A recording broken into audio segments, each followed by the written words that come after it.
오늘 저희들에게 주신 말씀은 누가복음 11장 14절에서 26절까지입니다. 강한 자와 더 강한 자. 같이 읽으시겠습니다. 시작. 예수께서 한 벙어리 귀신을 쫓아내시니 귀신이 나가매 벙어리가 말하는지라 무리들이 기이 여겼으나 그 중에 더러는 말하기를 저가 귀신의 왕 바알세불을 힘입어 귀신을 쫓아낸다 하고 또 더러는 예수를 시험하여 구하니 예수께서 저희 생각을 아시고 이르시되 스스로 분쟁하는 나라마다 황폐하여지고 스스로 분쟁하는 집은 무너지느니라. 너희 말이 내가 바알세불을 힘입어 귀신을 쫓아낸다 하니 만일 사단이 스스로 분쟁하면 저의 나라가 어떻게 서겠느냐. 내가 바알세불을 힘입어 귀신을 쫓아내면 너희 아들들은 누구를 힘입어 쫓아내느냐. 그러므로 저희가 너희 재판관이 되리라. 그러나 내가 만일 하나님의 손을 힘입어 귀신을 쫓아내는 것이면 하나님의 나라가 이미 너희에게 임하였느니라.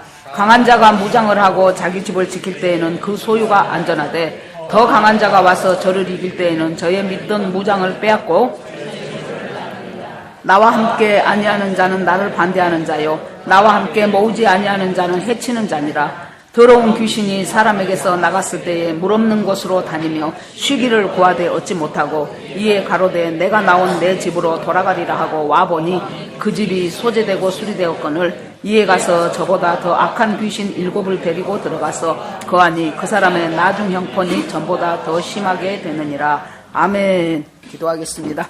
하나님 감사합니다. 오늘 이 예배를 허락하신 하나님께 감사를 올립니다.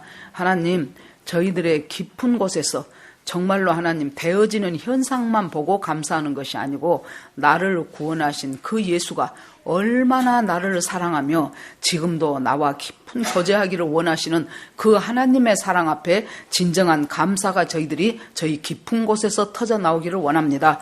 하나님 예배케 하신 분도 주님이시며 말씀을 주시는 분도 주님이십니다. 하나님 저희들이 모두 은혜 받고 저희들의 심령이 기경되는 시간이 되고 주님을 만나는 시간이 되게 하여 주시옵소서. 아버지 앞에 올리며 예수 그리스도 이름으로 기도합니다. 아멘. 인사하시겠습니다. 우리는 복받은 사람들입니다. 오늘도 은혜 주실 줄 믿습니다.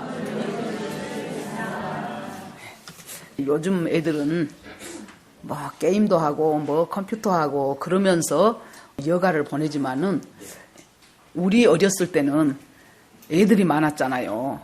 보통 집집이 한 5명, 6명은 평균이고 7명, 8명 많이 난 집은 한 타스까지 났어요. 그래서 또 더러더러 죽어 또 애들이 아파가지고 의료시설이 발달하지 않았기 때문에 아무튼 그래서 골목만 나가면은 애들은 바글바글 했어요. 그때는 지금처럼 차가 많이 다니던 때도 아니었기 때문에 그러면 주로 이제 남자애들은 구슬치기, 딱지치기 또 보면은 글쎄 우리 전라도에서는 자치기라고 했는데 서울에서는 뭐라고 부르는지 모르겠어요. 작은 막대기를 끝을 좀 이렇게 날카만히 만들고 그 다음에 큰 막대기로 작은 막대기 끝을 탁 치면 올라와요. 그러면은 탁 치지요. 해보신 기억이 있습니까? 예, 그러면은 이제 그것이 조만간 가면 이제 요는 이제 땅 따먹긴 거예요. 그럼 우리 여자애들은 뭘 했냐? 앉아가지고 동그랗게 원을 그리고 각 이렇게 사금파리를 가지고 이렇게 뺨을 이렇게 하고 나서 탁 던져요. 기억나지요? 탁 쳐요. 그러면 그만큼 가면 거기에 또 이렇게 반원을 그리면 그쪽에서 그 다음에 또 시작하고 그러니까 내 땅이 많아지면 상대방 땅이 적어지는 것이죠. 땅 따먹기지요. 이것이. 자, 그런데 이 땅 따먹기가 그때만 있는 것이 아니고 영적인 세계 속에서도 땅 따먹기가 있다 그 말이에요. 이것을 우리가 영적 전쟁이다 그래요. 그러니까 교회 다니기 전에는 안 들었던 소리예요. 영적 전쟁이란 소리는. 그런데 교회 다니고 믿음이 생겨가면서 이제 좀 세상을 보는 눈이 달라져요. 아, 이것이 눈에 보이는 물질 세계만 있는 것이 아니고 안 보이는 영적 세계가 분명히 존재하는구나. 성경에도 보면 이 영적 세계의 이야기가 많이 나옵니다. 예수님이 배 타고 거라사 지방에 가자마자 거기에 군대 들린 귀신이 하나 있었죠. 그래갖고 귀신이 들려가지고 어떻게 힘이 센지 그냥 아무리 사슬로 묶어놔도 힘 한 번 쓰면 그냥 두둑두둑 다 떨어져 나가버려요. 그렇게 해서 이 사람을 어떻게 할 수가 없는데 무덤 사이에서 배회하면서 완전 이거 이제 뭐 귀신에 사로잡힌 사람이죠. 그 전에 제가 제일 이제 그 첫 번째 발령을 받아갖고 갔던 그 학교에서 이제 일주일 토요일은 이제 거기서 수업하고 토요일까지 있다가 버스를 타고 오면은 지금으로 하면은 한 20분에서 30분이면 충분히 걸릴 거리인데 그때는 포장이 안 되고 있고 그럴 때여가지고 1시간 반을 걸렸어요. 그렇게 해가지고 이제 토요일 되면 이제 수업 마치고 집에 와요. 그러면 이제 주일날 이제 교회에서 또 이제 뭐 주일학교 교사하고 봉사하고 그러고 나서 월요일날 일찍 이제 이른 차를 타고 이제 또 가요. 그러면 이제 학교 이제 수업 시간에 맞춰서 이제 학교에 도착을 합니다. 그런데 어느 날은 그 차를 타고 가는데 갑자기 차가 멈췄어요. 아주 사람이 바글바글 했어요. 근데 웬일인고 그랬더니 그 차 앞에 신장로에 어떤 한 중년 정도 된 한 40대 정도 된 여자일 거예요. 여자가 옷을 홀랑 다 벗었어. 완전히 홀랑 다 벗고 왔다 갔다 하니까 차가 가지를 못하는 거예요. 그러고 막 욕도 했다가 이 말도 했다가 저 말도 했다가 이제 미친 거지요. 그래서 보면은 참 귀신 들린 자구나 싶은 생각이 들어요. 옛날에는 한 지역에 하나 둘 정도 그런 애들이 있었어요. 그래가지고 머리에 꼭 꽂고 나타나잖아요. 그럼 머리에 아무 때나 머리 꼭 꽂은 애들은 웰컴 투 동막골이요.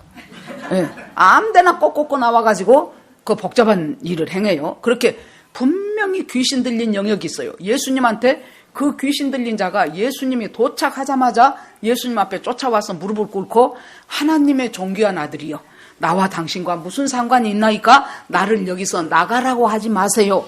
그러면 뭘 알고 있다는 거예요? 세상 사람들은 그때 예수님을 뭘로만 알았어요? 나사렛 목수의 아들로밖에는 몰랐어요. 그런데 이 귀신은 영이기 때문에 무엇을 압니까? 예수 그리스도가 누구라는 것을 정확하게 알아요. 우리 금요일도 이와 비슷한 말씀을 전했는데 야고보서에 보면은 너희들이 하나님이 한 분인 것을 믿느냐? 잘하는도다. 귀신들도 믿고 떠느니라 그랬어요. 하나님의 아들이 예수 그리스도라는 것을 귀신들이 믿고 벌벌 떤다는 거예요. 이렇게 영적인 세계는 분명히 있습니다. 근데 오늘 이제 있는 이 말씀 보기 전에 예수님이 이제 거기 모여있는 사람들에게 이제 말씀을 전하죠. 그러니까 제자들이 있다가 예수님, 우리에게 좀 기도 좀 가르쳐 주십시오. 그래요. 그러니까 예수님이 우리가 다 아는 그 주의 기도를 예수님이 가르쳐 줍니다. 하나님의 나라가 하늘에서 이룬 것처럼 이 땅에서도 이루어지게 하시고, 그리고 우리의 죄를 사한 것처럼 다른 사람의 죄를 사하게 하시고, 우리에게 일용할 양식을 주시고, 모든 영광과 권세가 아버지에게 있기를 원합니다. 하는 이제 하나님의 예수 그리스도의 기도를 가르치지요.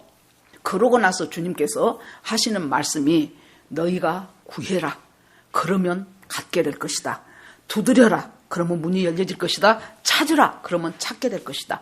무엇을 찾고 무엇을 구하고 무엇을 두드리라는 것입니까? 주님의 기도대로 살아갈 수 있는 능력을 공급해 주시라고 구하라는 거예요. 그냥 그 말만 똑 따갖고 내가 이것이 필요하니까 주세요 주세요 주세요. 하나님은 우리가 자녀니까 물론 그런 기도도 응답을 하십니다. 그러나 원칙적으로 원론적인 것은 하나님의 뜻대로 살려고 하니까 우리가 살 수가 없어요. 지난 주간에도 잠깐 말씀드린 것처럼 원수가 오른밤 치면 왼밤 내놔라. 오리 가자 그러면 심리 같이 가줘라. 속옷을 주라고 하면은 겉옷까지 줘라. 이거 우리 못한단 말이에요. 그러니까 주님이 뭐라고 하셔요? 그렇게 하기 위해서 구하라는 거예요. 주님의 뜻대로 살아가기 위해서 내 본성 가지고 내 상식 가지고 내 인격 가지고는 말씀대로 산다는 것은 어려운 정도가 아니고 이것은 불가능이에요. 불가능. 이 불가능을 가능으로 하는 데 있어서 가장 강력한 것이 주님 앞에 구하는 것이에요. 그래서 구하라는 거예요. 하나님, 제가요 저 사람 안 미워하고 싶은데요 저 사람 하는 짓 보면 미운 생각이 계속해서 안 없어집니다. 그러나 내가 미워하는 것은 하나님 뜻이 아니지요. 하나님, 제가 그 사람을 미워하지 않을 수 있는 하나님 은혜를 저에게 주시기를 원합니다. 그걸 구하라는 거예요. 하나님이 원하는 대로. 제가 대학교 2학년 때 이제 처음에 이제 그때 성경 공부를 이제 그 우리 친구를 만나가지고 10스텝 하기 시작하면서 예수를 영접하고 그랬다는 얘기를 했지요. 자, 그랬는데 이제 여름방학 때 그 친구가 연락이 왔어요. 성자야, 저 대전에 충무체육관에서 3만 명 모이는 집회를 한다. 나중에 우리가 뭐 50만 명, 100만 명 모인 집회가 있어서 그것이 별것 아니지만 그 당시에 제가 68학번이니까 생각을 해보십시오. 그 당시에 3만 명 모이는 집회라는 것은 아마 처음이었을 거예요. 대학생들만, 그것도 주로 대학생들만. 그렇게 하는데 거기를 나를 꼭 같이 가자는 거예요. 그래서는 가기가 싫은데 저 대전까지 또 광주까지 올라가서 거기서 또 다시 또 서울 대전으로 해서 아이고 복잡하네. 그것도 집회가 지금처럼 2박 3일이 아니에요. 월요일부터 시작하면 토요일에 끝나요. 그때 집회는. 그러는데 이제 하도 그 친구가 엽서도 보내고 막 그렇게 해서 이제 좋다 가자 그러고 이제 갔어요. 그래서 은혜를 많이 받았어요. 그래서 그때 이제 그 CCC 총재였던 대표였던 김중건 목사님. 원래 김중건 목사님 말씀을 들으면요. 가랑비에 옷 젖는 줄 모르는 것처럼 아주 그렇게 부드럽게 그렇게 은혜롭게 정말로 이 한국의 캠퍼스 사역을 위한 효시가 저는 김중건 목사님이라고 봅니다. 그분이 미국으로 유학을 갔었어요. 그런데 거기에서 빌브라이트 박사를 알게 됐어요. 그래가지고 그때 우리나라는 1950 몇 년도니까 생각을 해보세요. 그렇게 열악하고 코리아라는 나라가 어디가 있는지도 모를 때요. 그러는데 그때 빌브라이트가 캠퍼스를 변화시키지 않으면 어떤 나라고 미래는 없다. 이 젊은이들이 나가서 그 나라의 앞으로 일꾼이 되고 주축이 이루어질 텐데 얘네들을 그대로 예수와 상관없는 사람으로 내보냈다가는 모든 곳곳에서 하나님과 상관없는 일들을 하다가 그 인생 지옥 가지 않냐. 그래서 캠퍼스 사역은 정말로 중요하다. 그래서 그것에 이제 불이 붙어버린 거예요. 이 목사님. 불이 붙어가지고 한국에 와가지고 제일 먼저 서울대학부터 찾아갔어요. 그랬더니 걔네들이 그때나 지금이나 콧대들이 높은 거예요. 공부 잘하니까. 그래서 그때 총학생회 그리고 기독학생회 찾아가가지고 회장되는 애한테 내가 이만저만해서 캠퍼스 사역을 하려고 한다. 그러니까 그 캠퍼스 사역을 하려고 하는데 너희들이 좀 도와주라. 다른 걸 도운 것이 아니고 학생들이 모임 갖는 그때 내가 설교 한 30분만 할 수 있도록 해달라 그랬더니 거절하더랍니다.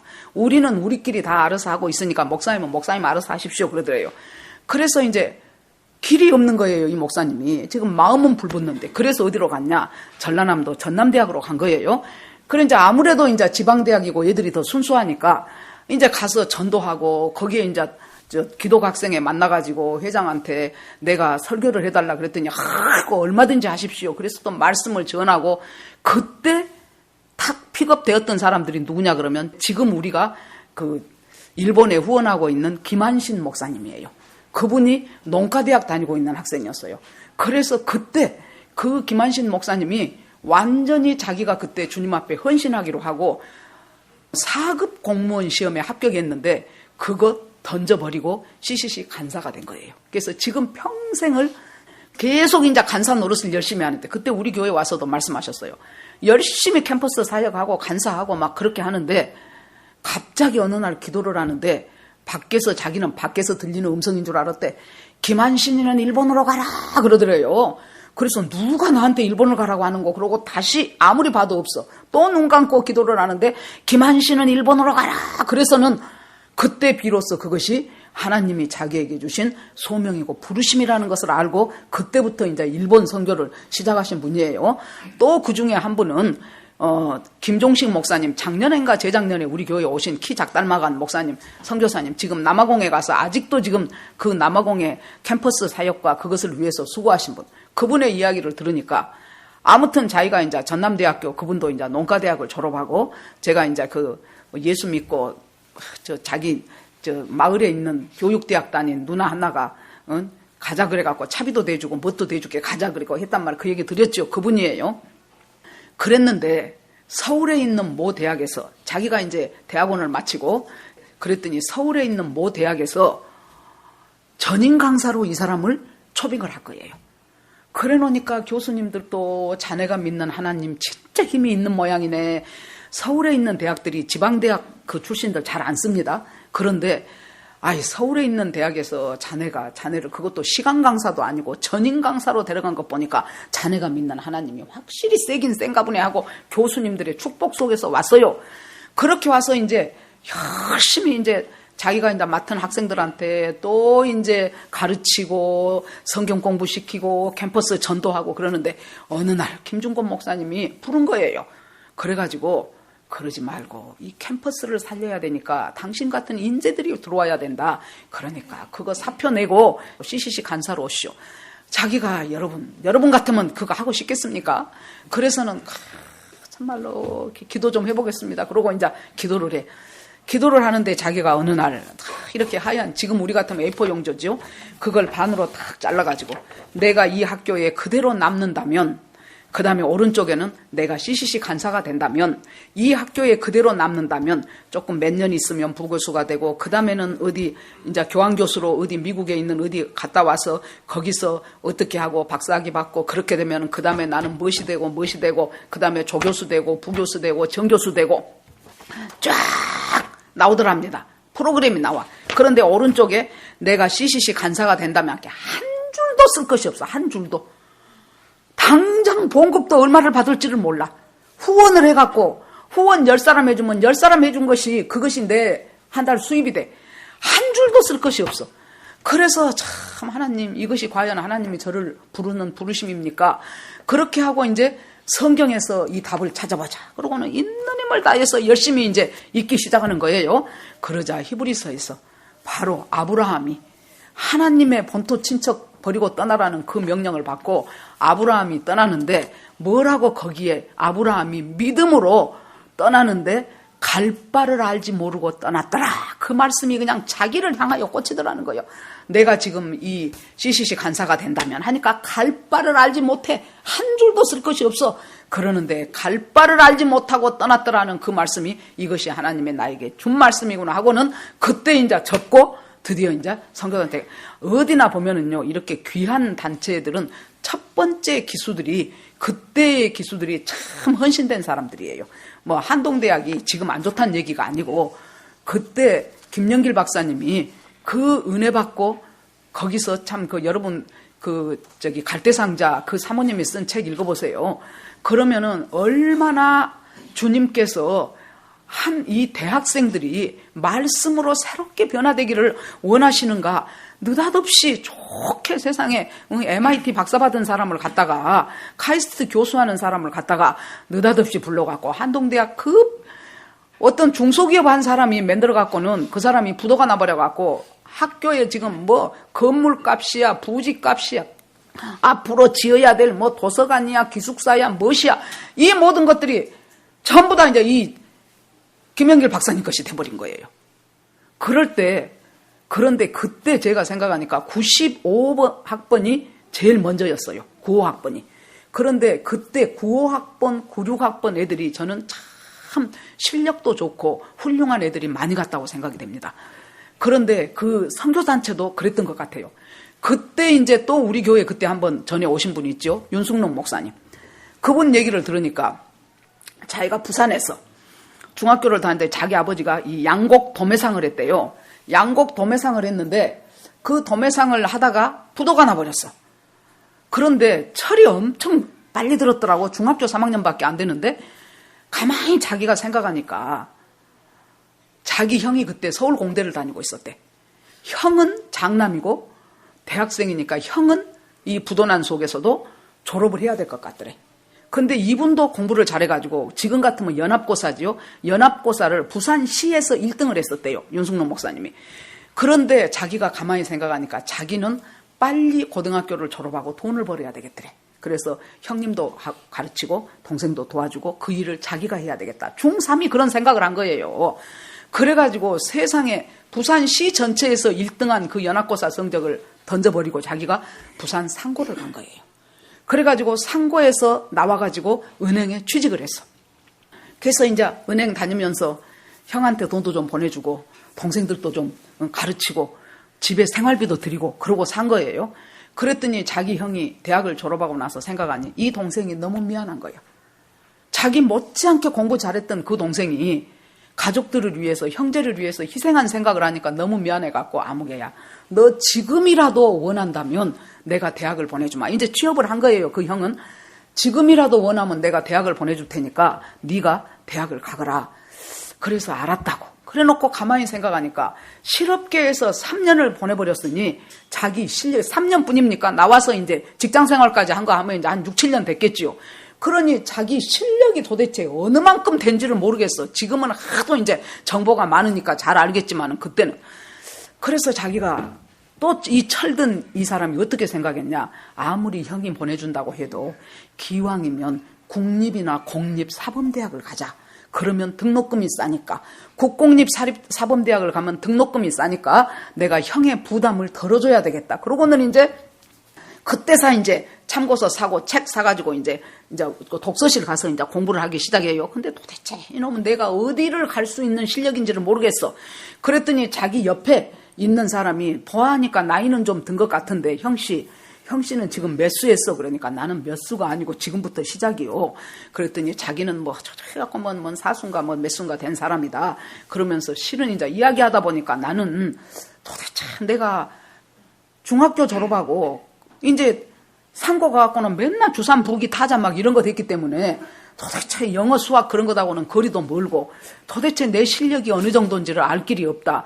그러면서 어느 대학을 갈지도 모르나 내가 생각한 것은 국공립 사범대학을 가려는 것은 정해놓고 있다. 그랬더니 그러면 공주사대를 가시오. 내가 공주사대를 가려고 하니까 당신도 공주사대를 가시오. 그렇게 하고 그 사람이 원서 사갖고 공주사대 국문학과로 가가지고 이 윤숙록 목사님은 합격하고 그 사람은 떨어졌어. 그러니까 그 사람은 윤 목사님 공주사대 인도하기 위해서 간 거예요. 그렇게 해가지고 이제 첫 번째 발령을 받은 학교가 충청도의 해미라는 해미중학교로 발령을 받은 거예요. 그래서는 이제 그곳에서 중학교 교사를 이제 하다가 총각 선생이니까 하숙하잖아요. 그래 놓으니까 학교 파하고 저녁에 밥 먹기 전까지 항상 시간이 있어. 그러니까 그때 이제 자기가 언제를 퇴직하면서 항상 어디를 들리냐? 교회를 들려요. 그래갖고 교회에서 혼자 열심히 기도하고 이제 가. 그러니까 이제 애들이 선생님이 교회 와서 기도하니까 자기 중등부 애들 나와서 같이 기도하기 시작한 거예요, 선생님하고. 그러니까 이제 집사님들이 있다가 아니 저 젊은 애들이 애하고 선생님이 기도를 하는데 우리 집사들이 기도 안 해서 되겠냐고, 우리도 가서 그 기도에 동참을 하자고. 근데 그 교회는 몇십 년 된 교회인데 60명인가 50명인가 해서 교인이 줄도 않고 늘도 않고 그 수밖에 없어. 항상 아주 침체된 교회였어요. 그러는데 이제 막 이제 부흥이 불길이 기도가 시작하니까 뭔가 좀 돼가는 것 같잖아요. 그래서 자기가 이 사람들한테 LTC를 해야 되겠다. 리더십 트레이닝 코스. 그래가지고 이제 우리 같으면 이제 전체적으로 이제 막 제자 훈련하는 이제 그런 단기 코스예요. 그래서 이제 LTC를 하자. 그러고는 기도하면서 자기 후배 하나 오라 그러고 자기하고 그 후배하고 둘이 이제 팀을 짜고 자기는 그러니까 기타 치고 그러면서 이제 찬양하고 애들한테 가르치고 저녁마다 이제 집사님들 오십시오 하고 목사님한테 허락받고 그렇게 하고 나니까 세상에 그것이 끝나고 나니까 여러분 교회가 한 주에 70명 되더니 그 다음 주 80명 되더니 그 다음 주 90명 되더니 그 다음 주 100명이 넘더래요. 그래 놓으니까 그 교회에서 40년 50년 동안 그대로 침체되어 있던 교회가 LTC하고 기도하고 나니까 그것이 그렇게 돼버리니까 이제 막 교인들이 막 열이 생기고 그냥 막 전도하자 그러고 막 이 교회가 부흥이 된 거예요. 그 소식을 또 김중건 목사님이 들었어. 그러고는 윤 선생 나를 한번 봅시다 그러더래요. 그래서 갔더니 당신 같은 사람이 캠퍼스 간사가 돼야 돼요. 그래서 당신이 학교 그만두고 캠퍼스 간사가 되시오. 그러니까 얼마나 또 마음이 괴롭겠어요. 그래서는 내가 이렇게 해야 될까 말해야 될까 하고는 이제 일단 사표를 썼대. 목사님이 허튼 소리 하든 안 했을 것이고 분명히 기도해보고 나한테 하라는 것일 텐데 사표를 써서 봉투에다 딱 넣고 일주일을 봉투에 넣은 채로 계속 다닌 거예요. 차마 못 내겠더래. 또 조금 더 생각해보자. 그러고 그랬더니 어느 날 비가 아침에 올 때는 비가 와서 우산을 갖고 왔는데 저녁에 퇴근할 때는 비가 안 왔어. 하늘이 쨍쨍 맑은 하늘이 됐어요. 그래서 이제 애들하고 같이 이제 집에 돌아가는 거예요. 그런데 정말로 마른 하늘에 날벼락이 갑자기 벼락이 내려쳤는데 벼락 칠 때가 아니야. 지금 날은 막띠 맑아져 버렸으니까 벼락이 내려쳤는데 어디를 쳤냐. 이 간사님 우산에 벼락이 꽂혀버린 거예요. 그래갖고 우산이 그 자리에서 새까맣게 타져버린 거예요. 아무도 탈은 없었어요. 그럴 때 이것이 하나님이 나한테 주시는 마지막 경고구나. 그래서 주님 제가 하겠습니다. 그러고 그 뒷날 가서 사표 내고 이제 CCC 선교단체 간사가 됐어요.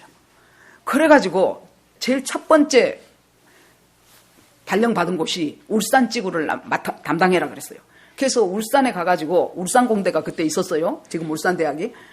그래서 이제 그곳에 가니까 아직 이제 선교단체가 없어. 그랬더니 또 김종건 목사님이 윤간사 서울 좀 오시오 그러더래요. 그래서는 이제 내가 너무 알지도 못하고 나는 원래 경상도 출신이 저기 울산하고는 상관없는데 사람이고 그래서 목사님이 아마 이 캠퍼스 사역에 도움이 될 수 있는 어떤 그런 그 장로님이나 또 교수님이나 이런 분들을 나한테 좀 소개를 해 주시려고 나보를 보자고 한가 보다. 그러고는 이제 가서 목사님 저 왔습니다. 그랬더니 목사님이 윤간사 수고하네요. 그러면서 등을 토닥토닥 두드리면서 한다는 말이 캠퍼스에서 사시오.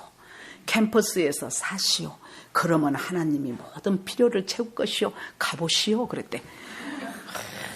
그 정도 말하려면은 세상에 전화로 해도 될 걸.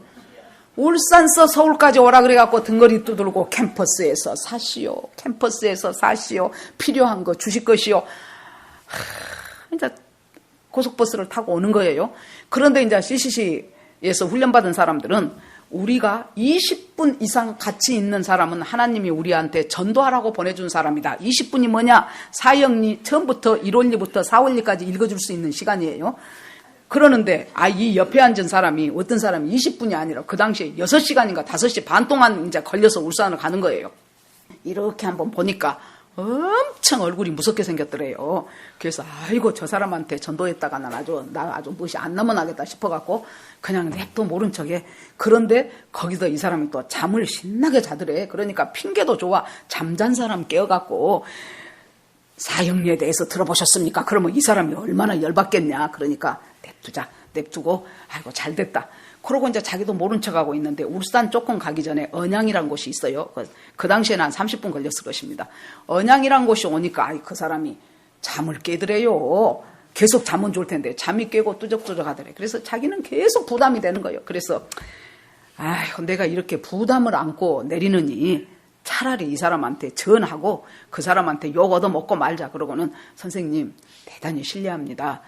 제 인생을 바꿔놓은 책자 하나를 한 15분 정도 소개해드리고 싶은데 해도 되겠습니까? 그랬더니 해보시오 그러더래요. 그래서는 사형리를 꺼내갖고 사형리에 대해서 들어보셨습니까? 하나님은 당신을 사랑하시며 당신을 위한 놀라운 계획을 가지고 계십니다. 그렇게 쭉 4월리까지 있고 예수 그리스도를 영접하시겠습니까? 하겠다 그러더래.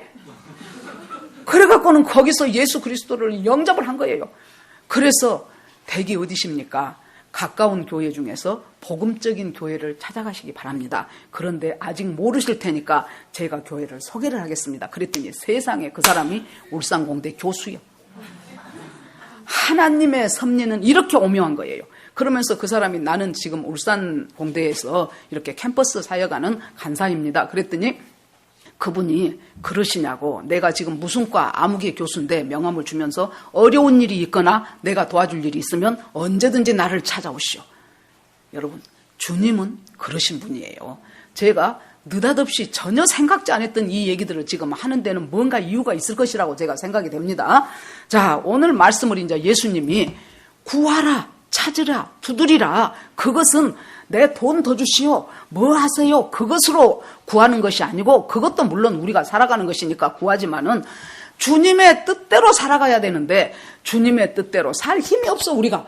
그러니까 하나님 제가 이 말씀대로 살아야 되겠는데 제가 못 살아가겠으니까 하나님 저를 좀 도와주세요 하고 구하라는 거예요. 하고 찾으라는 거예요. 하고 문을 두드리라는 거예요. 그러고 나서 주님이 뭐라 그래요? 자, 자기 자식이 생선을 주라고 하면은 뱀 갖다 줄 아버지가 어디가 있겠냐. 자기 자식이 달걀 주라고 하면은 전갈이 이렇게 하고 있으면 꼭 달걀같이 보인답니다. 전갈을 주는 그런 아버지가 어디가 있겠냐. 자기 자식이 떡 주라 그러면은 떡 대신 돌 주는 아버지가 어디가 있겠냐. 너희들이 악할지라도 자식에게는 좋은 것으로 줄 줄 알거든. 하물며 하늘에 계신 아버지께서 너희가 성령을 구하는데 주지 않겠느냐. 마태복음에는 너희가 구하는 대로 좋은 것으로 주지 않겠느냐. 그러고 이 누가복음에는 너희가 구하는 성령을 주지 않겠느냐. 즉 뭐예요? 성령의 인도하심이 없으면은 우리는 결코 주기도문의 삶을 살 수도 없고 하나님께 구하여 받을 수도 없다는 거예요.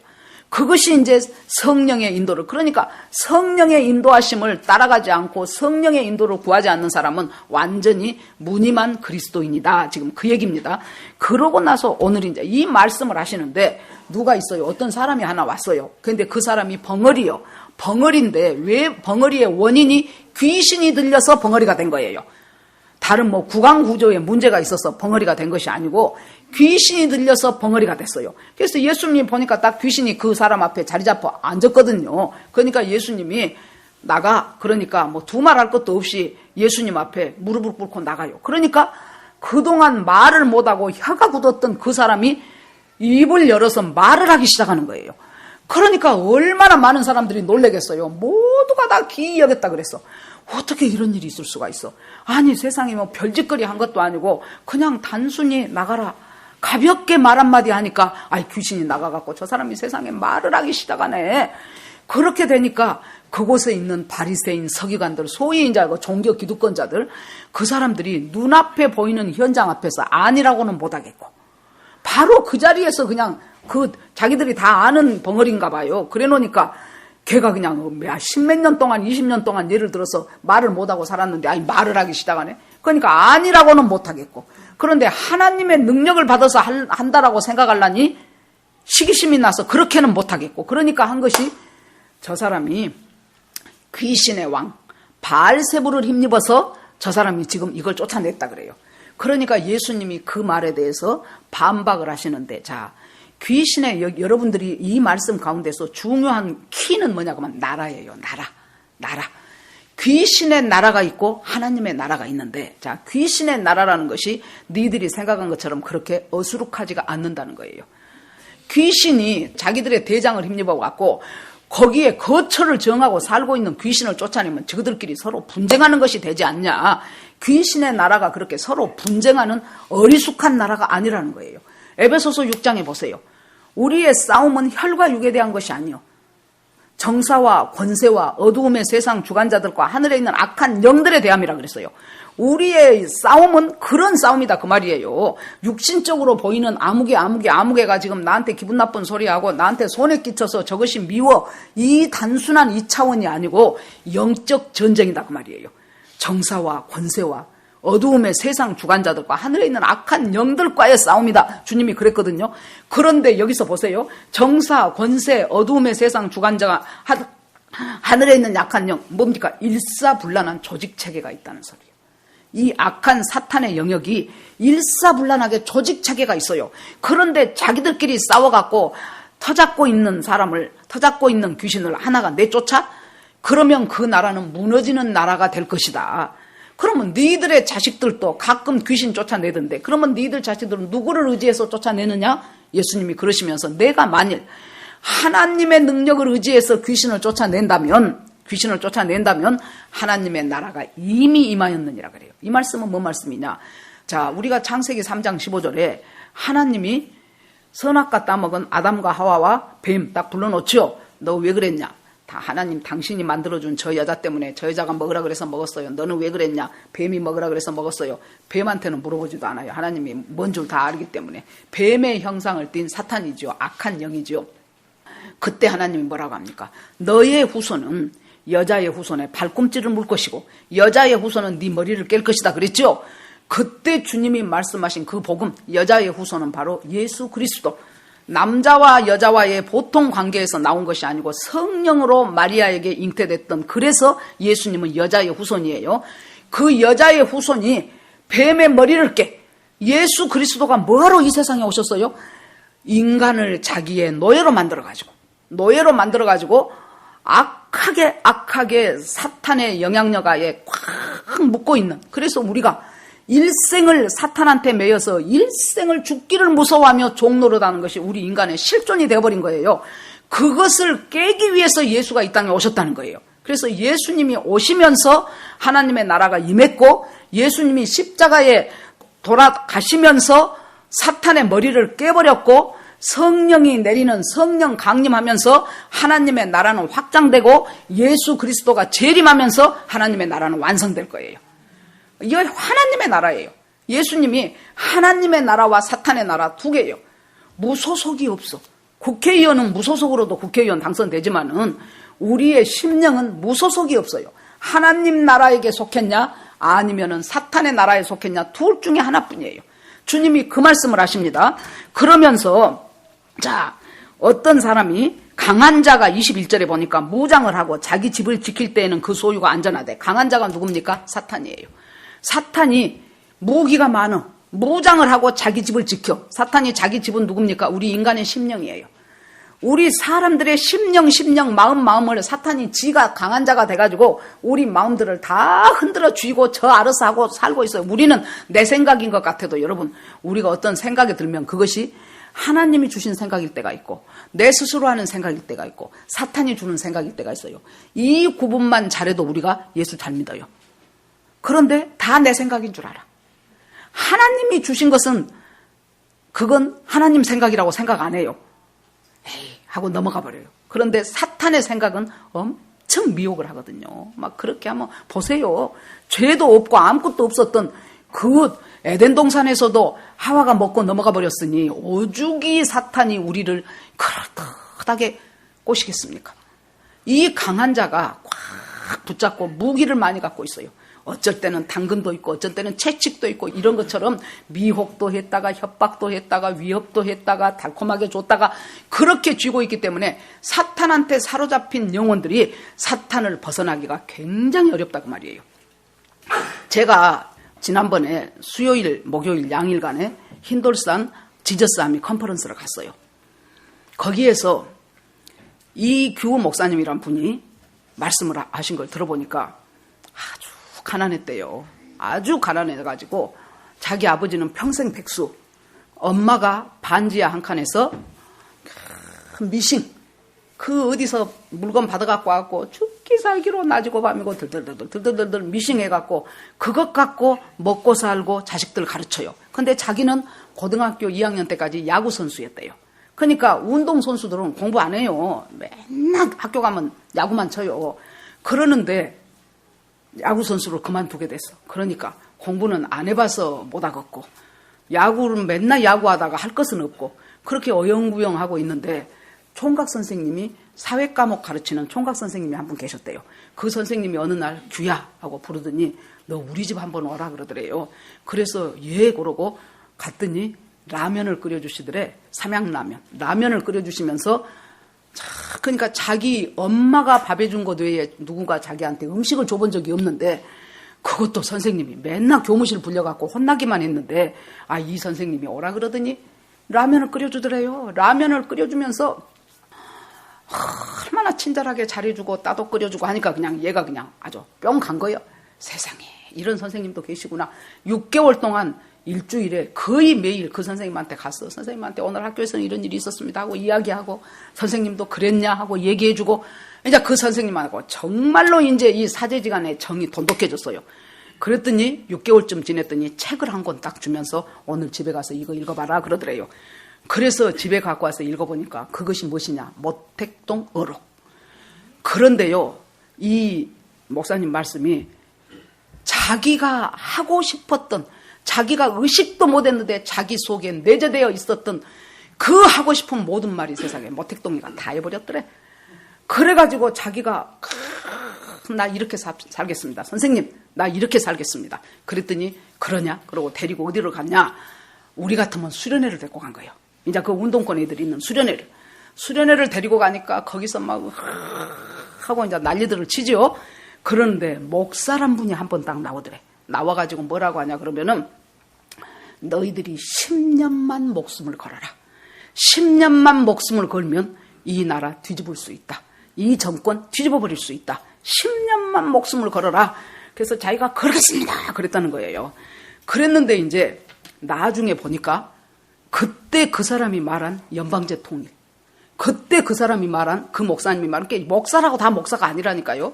그 목사가 말한 적화통일, 그 목사가 말한 미디어 장악한 것, 그 목사가 말한 교육계에 침투하는 것 10년이 딱 지나고 나니까 그대로 연방제 통일을 주장하는 그 어떤 분이 대통령이 되더라는 거예요. 그래서 자기가 10년을 목숨을 걸면은 안 될 일이었구나. 그랬는데 그 수련회를 갔다 왔는데 자기 엄마가 교회 다니는 집사님이었던가 봐요. 야, 내가 보기에는 네가 하나님을 못 만났다. 그러니까 너 하나님을 만나러 나 따로 수련회를 가자. 그러니까 저쪽 수련회에 갔다가 으쌰으쌰 하고 왔는데 이쪽 수련회를 간 거예요. 그러니까 목사님들이 나오셔갖고 뭔 예수가 뭔 십자가에 대신해서 죽었고 그 다음에 보혈을 흘렸고 아이고 저런 엉터리 같은 소리를 누가 듣고 있냐 하거나 우리 엄마가 뒤에 딱 붙고 있어갖고 너 꼼짝도 마 하니까 나가도 못하고 미치겠네.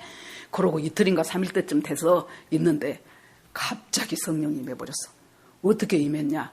자기가 뭔 말을 하려고 그러니까 말은 안 나오고 혓바닥이 막 돌아가기 시작하더래. 내가 정령 미쳤구나. 내가 정령 여기 와갖고 이 이상한 종자들하고 같이 있다 보니까 나도 이상해져갖고 내가 미친 사람이 됐구나. 그렇게 생각을 하고 그 이제 방언받은 거예요. 그래서 내가 그 이야기를 들으면서 이 주사파로 똘똘 뭉쳐져 버린 사람한테는 약은 하나밖에 없다. 그것은 성령이 임하는 것뿐이다. 그런 사람들 많아요. 장신대의 김초롱 교수, 국정교과서 해야 된다고 주장하는 장신대에 오직 한 사람인 그 교수, 그 사람 운동권이었어요. 그 다음에 이 동호든가 그때 언제 아주 그 사람은 연세대학교 운동권 총책이었어요. 그 사람들이 성령 받으니까 바뀌어버리더라고. 어느 누구도 바꿀 수 없어. 또 지금 잘하고 있는 백모 박성현 씨 있죠? 그 사람 서울대학교 운동권이었어. 다 길렀더라고. 다 길러. 밑에 있는 애들 다 길러냈어요. NLPD 그 사람 다 만들어낸 사람들이에요. 그런데 성령 받으면은 성령 받으면은 거기서 벗어나오더라고요. 그래서 주님이 뭐라고요? 강한 자는 무기를 갖고 있어. 사탄이 무기를 갖고 꽉 쥐고 있으니까 못 나와요. 못 나와. 그런데 언제까지 못 나옵니까? 더 강한 자가 오기까지. 더 강한 자는 누구예요? 예수 그리스도. 이제 금방 내가 말한 것처럼 주사파에 찌들어 있는 걔한테 어떻게 하니까 되는 거예요? 성령이 임해버리니까. 지금까지 생각도 못했던 자기는 자기 의지하고 상관없었던 혓바닥이 꼬이기 시작하면서 이상한 말이 나오기 시작하면서 도대체 내가 이것이 뭐예요? 하면서 성경이 믿어지기 시작하는 거예요. 이것이 성령의 역사예요. 더 강한 자가 오기까지는 그것이 강한 자였어. 그것이 강한 자였어요. 그랬는데 더 강한 자인 예수 그리스도가 와버리니까 그 강한 자가 할 수 없이 그 사람을 내줘버려. 예수님 앞에 다 빼앗기게 되는 거예요. 무장해제가 돼버리고 그렇게 되어버려요. 예수님이 이 말씀을 하시는 거예요. 그러면서 그 다음에 기묘한 예화 하나를 드셔요. 귀신이 나갔다가 두루두루 돌아다니다가 보니까 갈 곳이 없어. 그래서 자기가 나온 사람을 딱 보니까 그곳이 아직 빈집으로 있다는 거예요. 그래서 청소가 깨끗이 되고 빈집이에요. 그러니까 지 친구 7명을 데리고, 예를 들어서 우울의 영이 그 사람 심령 속에 들어있었다고 칩시다. 그런데 하나님 믿고 성령 임하고 예수 그리스도 은혜로 우울이 떠나갔어요. 그래서는 이 우울증이 저는 이 지금 앞으로 점점 이 교회 안에 애들부터 시작해서 어른까지 가장 많이 파고드는 것은 저는 우울증의 영이라고 봅니다. 얼마나 많은 사람들이 이것 때문에 시달리고 이것 때문에 고통받고 이것 때문에 믿음이 한 걸음을 앞으로 못 나가. 이 우울증 때문에. 우울증에 걸려버리면은, 우울증에 딱 묶여버리면은 이 사람은 일상생활도 복잡해질 뿐더러 나아가서 영적인 생활도 복잡해져요. 그런데 이 우울의 영이라고 쳐봐요. 이 우울의 영이 누가 강하게 역사해서 내쫓았어. 나사렛 예수의 이름으로 해갖고 내쫓았어요. 그랬는데 갈 곳을 못 찾고 있다가 다시 보니까 자기가 나온 그 집이 깨끗이 청소가 되었어. 깨끗이 청소가 되니까 그 다음에 7명을 데리고 들어가. 야, 좋구나, 들어가자. 그 7이 아까는 우울의 영이었는데 그 다음에는 뭐 음란의 영, 그 다음에는 뭐 부패의 영, 그 다음에는 이기심의 영, 그 다음에는 뭐 교만의 영, 할 것 없이 지 친구들을 졸랑졸랑 데리고 들어가가지고 나중 형편이 처음 형편보다 더 복잡해진 상태가 되어버렸다는 것을 예수님이 지금 말씀하고 있습니다. 그러면 이것을 한번 우리가 생각을 해봅시다. 자, 귀신의 영적인 세계라는 것이 이렇게 지금 펼쳐져 가요. 이 영적인 세계 가운데서 내가 어떻게 해서 예수 믿고 구원받게 됐는데 그걸 그대로 방치해버려. 그러면 어떻게 돼요? 악한 귀신 7을 끌고 들어와서 나는 전보다 더 형편이 나빠져. 여러분, 이 교회에 대해서 굉장히 안티로 나오는 사람들 있죠. 뭐 옛날에 낙곰수라든가 뭐 기타 등등 굉장히 이 기독교에 대해서 안티 기독교적으로 나오는 사람들이 거의가 누군 줄 압니까? 목사님, 장로님 아들, 딸들이요. 목사님, 장로님 아들, 딸들이에요. 걔네들한테 예수 믿고 구원받는 거기까지는 갔는데 자기 부모 엉터리로 사는 거 보는 거예요. 자기 아버지 목사인데 맨날 교회 돈만 좋아해갖고 교회 돈 뒷돈처럼 쓰는 거 보는 거예요. 이중성 보는 거예요. 그렇게 되면서 확 돌아서기 시작해요. 그래가지고 전혀 몰랐던 사람하고는 상관없이 얼마나 지금 교회를 향하여 악랄하게 이빨을 들이밀고 한국 교회를 무너지게 하는데 일조하는 사람들이에요. 이렇게 청소가 됐는데 그 다음에 청소만 되고 그것이 채워지지 않았을 때 여러분 청소된 집은 그 다음에 채워져야 돼요. 이 빈집은 어떤 집이냐? 여러분 요즘도 시골 같은 데 가면 빈집들이 있어요.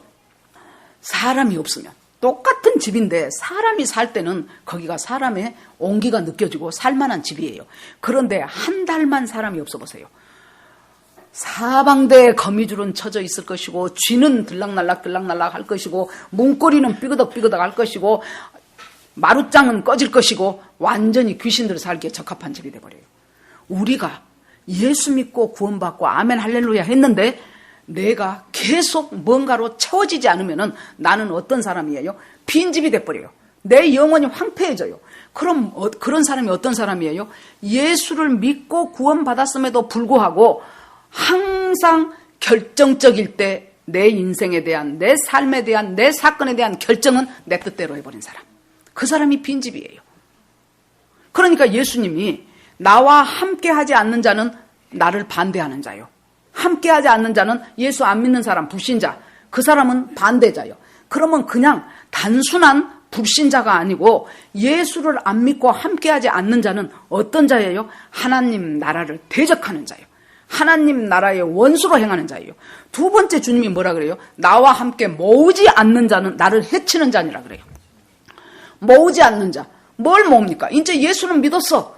믿게 됐어. 그랬는데 내가 예수로 채우지를 않아요.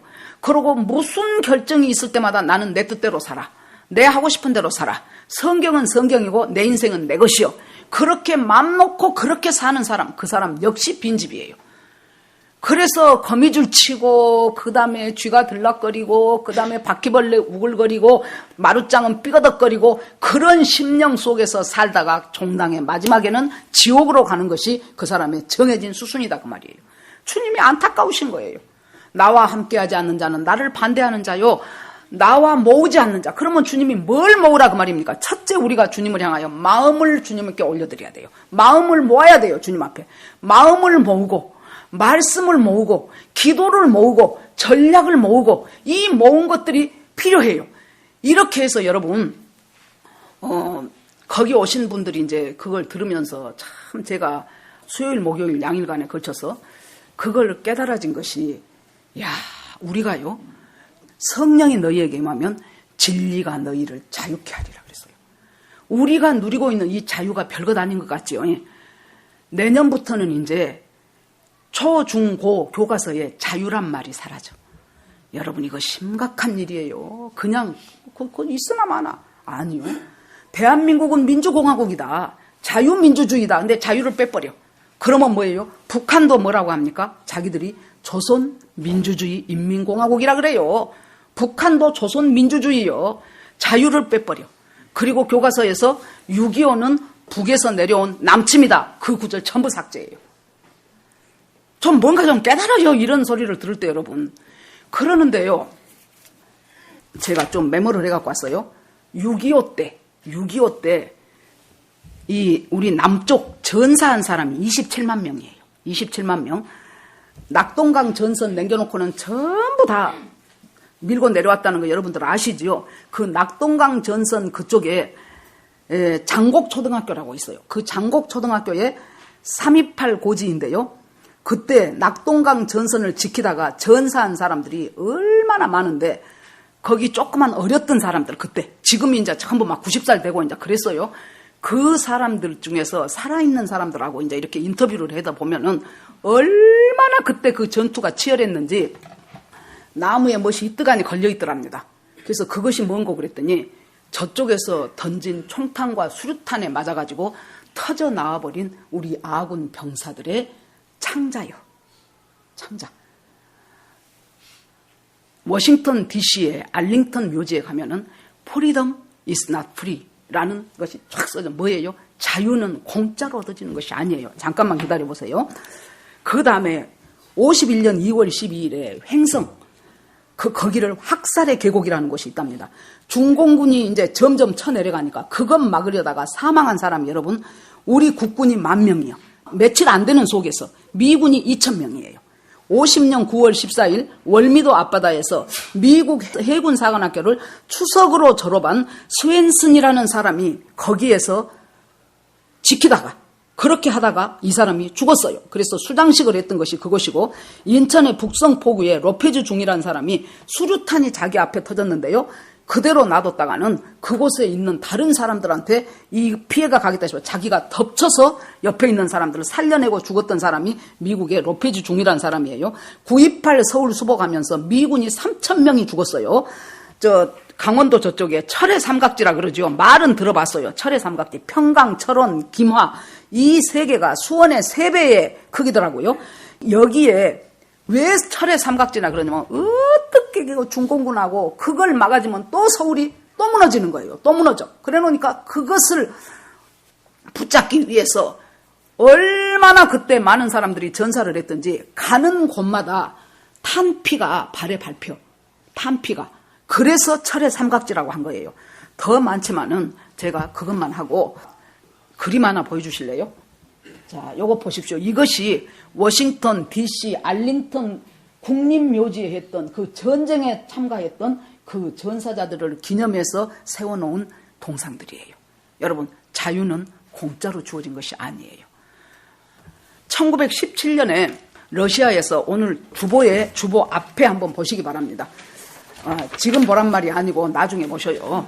제 앞면에 보면 거기에서 제가 안 것이 우리가 1917년에 러시아 볼세비키 혁명이 일어났었는데 우리나라에 이동휘란 사람이 언제 우리나라에 공산주의가 들어왔냐 그러면은 그 이동휘란 사람이 1918년에 스탈린한테 가가지고 우리나라 한국을 사회주의로, 그때 46년도 미국의 보고에 의하면 한국 사람의 70 몇 프로가 다 좌익이었어요. 지도자의 거의가 좌익이었어요. 제가 우리 남편하고 오면서 그런 얘기를 했어요. 그럴 수밖에 없었을 것이다. 왜냐하면 2조 500년사를 생각을 해봐라. 2조 500년사를 보면은 전부가 다 지배계급과 피지계급, 왕과 양반과 관료들과 이런 사람들이 피지배계급인 그 국민들을 얼마나 수탈을 했습니까? 먹고 살 수가 없을 정도로 수탈을 했잖아요. 그래 놓으니까 한번 뒤집어져야 돼. 이렇게는 살 수 없어 하는 것이 모든 사람들의 가슴 속에 머리까지 차고 있었어요. 거기다가 일제시대까지 맞아버렸어요. 그렇게 되니까 이 민족이 헤어날 길은 방법은 하나밖에 없다. 그건 사회주의다. 그래갖고 이동이란 사람이 가가지고 1918년에 스탈린 만나가지고 우리나라를, 일본을 몰아내주고 우리나라를 독립시켜 주시오. 그러면은 우리가 이 나라의 사회주의 나라를 건설을 하겠습니다. 그것부터 시작이 돼가지고 한국 사회당을, 조선 사회당을 만들었더라고요. 그때부터 이제 이 사회주의 그것이 들어오기 시작을 합니다. 그런데 제가 맨날 말씀한 것처럼 이게 안 되는 이유가 뭔 줄 압니까? 공산당은 인간을 하나님의 형상이 아니고 물질로 생각을 해요. 그 전에 제가 한 몇 년 전에 동영상 하나를 봤어요. 북한에서 굉장히 아주 엘리트로 지적으로 생긴 아줌마인데 김일성 종합대학을 나온 사람이에요. 그래서 북한의 신문 기자를 했어요. 그러니까 북한에서는 상당한 엘리트지요. 왜 자기가 정치범 수용소를 잡혀갔는지도 모른대. 자기를 정치범 수용소로 어느 날 잡아가 버렸어요. 거기서는 당에서 명령하면 끝나. 우리가 이렇게 누리고 있는 이 자유가 어떻게, 우리는 당연한 것으로 알죠. 이 자유를 어떻게 우리가 누리고 있습니까? 바로 이 사람들의 피 흘린 6.25 전쟁에서 인천 상륙작전을 통해서 그때 정말로 기가 막힌 트루먼 대통령을 움직인 사람이 누구였냐면은 이승만 박사였어요. 그러니까 저 주사파 쪽에서는 이승만이라 그러면은 이빨을 갈고 싶어요. 이승만 때문에 우리가 공산화가 안 됐거든요. 그래 놓으니까 건국 대통령을 부정을 해버려. 대한민국은 태어나지 말았어야 될 나라라 그래요. 가장 미워하는 사람이 이 나라 건국한 이승만 대통령, 이 나라 산업화시켜서 잘 사도록 만든 박정희 대통령. 이 둘이를 천하의 적으로 만드는 거예요. 그래가지고 얼마나 역사를 왜곡을 시켜버리는지 말할 수가 없이 100년 전쟁이라는 그것을 만들어가지고 젊은 사람들이 그것 잊고 이승만 박사가 천하의 역적인 줄 알아요. 그런데 이제 그거 설명하려면 언제 이호 목사님 한번 오시라 그래갖고 한번 그거 하면 잘 우리가 알아들을 수가 있을 거예요. 그래서 그 목사님은, 김재동 목사님은 그렇게 말씀하시더라고. 역사는 하나님의 지문이다. 저 아주 그게 가슴에 확 뚫리더라고요. 역사는 하나님의 지문이다. 그런데 역사를 왜곡하는 것은 하나님의 지문을 지워버리는 거라는 거예요. 그런데 이렇게 역사가 엄청나게 우리나라 역사가 왜곡된 속에서 그쪽 계열에서 역사학자가 세상에 500명이 넘어. 그런데 역사 바로 세워야 된다. 건국과 이걸 바로 알아야 된다는 그 역사학자는 10명도 안 된대, 세상에. 그러니 이게 어떻게 게임이 되겠냐고요. 그래서 이 나라 역사가 놀라운 역사잖아요, 여러분. 제가 맨날 말하지만 1945년 2차 대전 지나고 나서 100개 가까운 나라들이 신생 독립국이 생겼어요. 그 신생 독립국 중에서 세계 10위권 안에 들어가는 나라는 대한민국밖에 없다니까요. 없어져 버렸거나 다른 나라하고 흡수 통합돼 버렸거나 거의가 그랬어요. 아니면은 사회주의 해가지고 찌질이 가난하게 됐거나 그랬는데 이 나라가 되기까지, 그리고 이 나라가 이렇게 될 수 있도록 물심양면으로 도왔던 것이 누굽니까? 미국의 은혜예요. 여기서도 미군이 얼마나 많이 죽습니까? 자, 그런 속에서 지금 이 역사에 대한 바른 관점을 가지는 것은 굉장히 중요하다고 생각이 됩니다. 주님이 그러면서 너희들이 빈집이 돼버린다면 이제 사탄이 다시 들어와서 엄청나게 강하게 역사하기 시작해서 다시 한번 또 사탄의 노예가 된다는 얘기입니다. 그래서 그 집이 소재되고 수리되어서 다시 찾아가서, 그래서 예수 그리스도와 적극적인 교제가 있지 않는 사람, 여러분, 내가 신학적으로 지식적으로 성경 안다고 내가 믿음 있는 사람 절대로 아닙니다. 여러분 착각하지 마셔요. 성경 공부 많이 했다고 해서 절대로 그 사람 믿음 있는 사람 아니에요. 어떤 사람이 믿음 있는 사람입니까? 주님과의 끊임없는 교제가 이루어지는 사람이 믿음 있는 사람이에요. 그 교제 속에서 하나님의 말씀을 채워, 그리고 기도를 채워. 여기서 나와 함께 모으지 않는 자는 나를 해쳐버리는 자니라. 모은다는 것은 뭐예요? 일단 하나님 앞에 마음을 드리고 마음을 모으지요. 마음을 모으고 나면 그 다음에 기도가 모아져요. 그 다음에 전략이 모아져요. 그러니까 그곳에 있는 사람이, 제가 이제 그 전에 우리 교회에 오셨던 김성근 전상희 집사님 기억하시지요? 그분이 탈북자예요. 그때 신학교를 다니고 우리 교회에 오셔가지고 얘기도 하셨는데 이제 목사님이 되셨더라고요. 그래서 이제 그날 목요일 날 첫 번째 강의를 이제 그분이 하셨는데, 언제 한번 제가 참 그 만남도 희한하더라고요. 항상 우리가 가면 제가 앉은 자리가 있고 앉은 자리에서 가는 화장실이 있어요. 아주 오른쪽에 있는 문을 열고 항상 저는 그쪽 화장실을 사용해요. 그런데 그때는 묘하게 제가 이상하게 저 멀리에 있는 왼쪽 화장실을 쓰고 싶은 거예요. 그래서 거기를 갔다가 오다가 강의 다 끝나고 나가려고 하는 그 목사님이 저하고 만났어요. 그래서 내가 목사님, 저 사당역 부근에 있는 제자들 교회에 그때 우리 교회에 한 2차례 오셨는데 기억합니까? 그랬더니 아이고 기억합니다. 나 오성자 목사입니다. 그랬더니 예 그러고 반가워하더라고요. 언제 제가 따로 전화할 테니까 우리 교회에 한번 오실 수 있냐고 그랬더니 아이고 시간이 되면 가지요. 그래서 알았다고 내가 따로 전화하고, 그래서 이제 전화번호만 이제 지금 갖고 있거든요. 그분이 뭘 하냐 그러면은 이 북한 자기가 이제 와가지고 지금 무슨 장사가 북한의 장마당에 잘 되냐 그러면은 스마트폰 같은 폰 있죠. 그것이 중국에서 만든 거. 그것을 갖고 와서 북한한테다가 팔아. 그 장사가 잘 돼요. 그런데 그것을 통해서 알게 모르게 이 남한 소식도 전해지고 드라마도 막 몰래 보고 이제 그러는 거예요. 그런데 자기가 와서 돈도 얼마든지 그때도 말했어요. 북한에 있는 자기 그 가족들한테 돈을 한 100만 원쯤을 보내고 자기 말이 일주일 동안 자기가 구름 위에 떠 있는 것 같더래요. 너무 좋아갖고 이 돈을 갖고 세상에 우리 어머니 아버지 우리 형제들이 이것을 세상에 갖고 밥도 먹고 고기도 먹고 당분간 이 추운 겨울에 땔감도 쓰고 그렇게 살겠구나 싶으니까 너무나 황홀해가지고 막 이렇게 막 그런데 한 일주일을 그렇게 살았대요. 아무튼 그러는데 지금 이제 북한에서도 뭘 다 하냐면 탈북자 가정이 돈 보내줘가지고 여러분 장마당 소리 들어보셨지요? 장마당이 6 내지 7조가 그 장마당에서 돌아다닌답니다. 그 돈들이 거의가 다 어디서 온 돈이냐? 남한에 있는 탈북자들이 자기 가족들한테 보낸 돈들이래요. 그것들이 지금 북한 경제를 매겨 살려 김일성 아바이 수령이 매겨 살린 것이 아니고 그 장마당에 남쪽에서 온 돈들이, 그러니까 그곳에서, 그러니까 이제 이 남쪽에서 탈북한 사람들이 돈 보내줘갖고 살만하니까 또 이제 뜯어먹는 사람들이 있죠. 보안요원.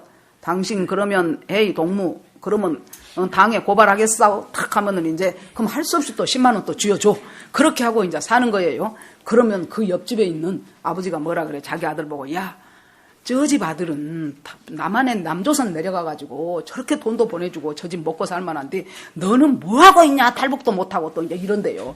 지금 이제 하여튼 우리는 모르는 일들이 많은 곳에서 지금 북한의 전역에서 벌어지고 있어요. 근데 그분이 하나님이 내가 여기서 모으는 자, 함께 모으는 자, 뭘 모아요? 하나님이 전략을 모아주시더라고.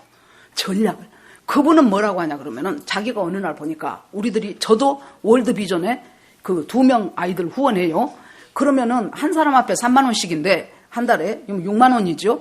월드비전에 후원을 해갖고 이름도 성도 모르는 이렇게 생긴 애기 사진이 왔어요. 그러면 그 사진 내가 냉장고에 걸어놓고 너 잘 사냐 한 번씩 이제 그렇게 하거든요. 그걸 보면서 이 한국 사람들은 저 아프리카의 이름도 성도 모르는 애들 입양해가지고 매월 그 사람들한테 후원비를 주네. 그러자 차관이 된 거예요. 저 북한 사람 같은 동족인데 왜 입양 못해? 저 북한 사람들을 입양하자. 한 가족을 먹여 살리려면 여러분 1년에 한 달이 아니에요. 1년에 100만 원이면 되고 개인을 먹여 살리는 데는 30만 원이면 된답니다. 그러면 30만 원이면 한 달에 3만 원도 안 돼. 그러지요. 그래서 그 입양하는 그 일을 그 목사님이 이제 해가지고 연락을 주면은 그러면 사람들이 못 믿어. 저것이 중간에서 먹어버리면 어쩔까. 직접 연결을 해줘요. 직접. 북한에 있는 사람하고 북한에 살아가기 힘든 그 사람하고 내가 입양을 원하면 그 입양하려는 사람하고를 직접 연결을 해준다는 거예요. 너희들 둘이 알아서 하라는 거예요. 자기는 빠질 테니까. 아마 나중에 우리 교회에 오게 된다면은 이제 그 얘기를 한번 들을 수 있을 것으로 봅니다. 뭐예요? 전략을 모아, 전략을.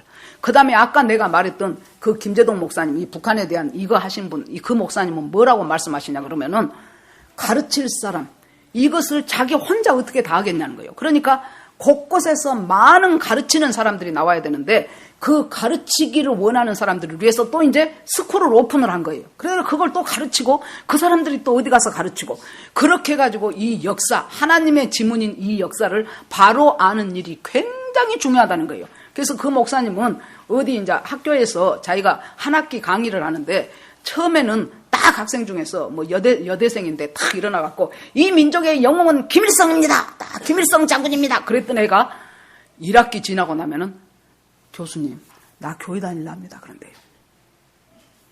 왜 몰랐어요? 제대로 된 것을 가르쳐주지 못했기 때문에. 전부 선전선동 거짓으로 우리가 들었기 때문에 이 나라가 위대한 나라를 갖고도 위대한 줄 모르고 헬조선이라 하는. 그러니까 뭐요? 모으는 자, 뭘 모아야 돼요? 아까 마음을 모으라 그랬죠? 그 다음에 기도를 모으라 그랬죠? 지혜를 모으라 그랬죠? 또 뭘 모아야 돼요? 전략을 모아야 돼요. 그렇게 해서 하나님이 원하시는 이 나라를 만들어야 돼요. 그래서 북한과 남북이 복음으로 통일하고 적화 통일이 아니고 복음으로 통일하고 자유로 통일해서 하나님이 원하시는 이 나라가 깃발을 붙잡고 정말로 동남아와 전 세계의 백투 예루살렘 할 때까지 이 나라가 완전한 하나님 안에서 부흥된 하나님의 사람들로 쓰여지는 역사가 일어나는 것이 저는 이 한반도에 예수 믿는 사람들에게 주신 우리의 사명이라고 생각을 합니다. 자, 이것을 누가 맡겠습니까? 당연히 귀신 들린 자들이 맞죠. 귀신 들리면 이상한 짓만 하는 사람이 아니에요. 묘하게 어쩌든지 성경하고 반대되는 소리하고 어쩌든지 이 나라 자유민주주의 시장경제 그것을 어쩌든지 뒤엎으려고 하고 그 다음에 동성애 좋다고 하고 사회주의가 옳다고 하고 이런 사람들이 지금 귀신 들린 사람들이에요. 이것을 이길 수 있는 유일한 길은 우리 주님이 뭐라고 했습니까? 바로 알아야 되고 말씀을 바로 알아야 되고 두 번째는 뭐예요? 기도 외에는 이런 유가 나가지 않느니라. 기도하지 않으면 도저히 영적 싸움에서 이길 수가 없어요. 기도하셔야 돼요. 그래서 기도하는 것이 중요합니다. 내 개인을 위해서도 기도하고 내 가족을 위해서도 기도하고 귀신에 사로잡혀가지고 맨날 엉뚱한 소리만 해쌓는 음란막이 들어있지요. 돈막이 붙어있지요. 중독이 되어 있지요. 이런 귀신 들린 자들을 기도 외에는 이런 것이 나가지 않기 때문에 우리가 있는 힘을 다해서 하나님 앞에 기도하고 애쓰고 기도하고 수고하고 전략을 모으고 지혜를 모으고 말씀을 모으고 그렇게 하면서 우리가 힘을 길러내면서 주님의 나라로 이제 하나님이 예수 그리스도가 십자가에 죽으심으로 사탄의 노예로 되어 있던 우리를 해방하셔가지고 우리가 여러분 노예는요 누가 노예로 살고 싶겠습니까? 그런데 노예 스스로 노예에서 벗어날 수가 없어. 노예 주인이 있기 때문에 소유주가 있기 때문에 벗어날 수가 없어요. 누가 어떻게 해줘야 돼요? 누군가 힘 있는 사람이 와서 더 강한 자가 와서 이 노예 주인한테 값을 지불하고 나를 건져줘야 내가 해방이 돼요. 내가 예를 들어서 노예요. 지휘자님이 노예 주인이요. 그래갖고 나를 갖다가 이제 나이도 많이 먹고 있으니까 팔아먹어버려야 되겠다. 그러고 노예 시장에 나를 팔았는데 100만 원을 딱 써붙였어.